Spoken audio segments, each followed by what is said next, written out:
Hello, let us solve this expression together. Solve 9 raised to power 2x minus 1 equals 243 raised to power x. The first thing we have to do is to express this in a common denominator.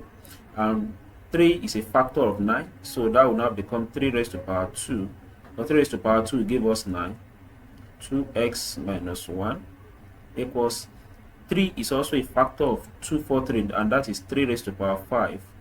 Will give us 243. So since the base are the same, definitely the power are the same. Therefore, 2 into 2x minus 1 equals 5x. If we open this bracket, that will give us 4x minus 2 equals 5x. So let us collect the like times. Therefore, 4x minus 5x equals 2. That is minus x equals 2. So x equals minus 2. So thank you very much and see you next time.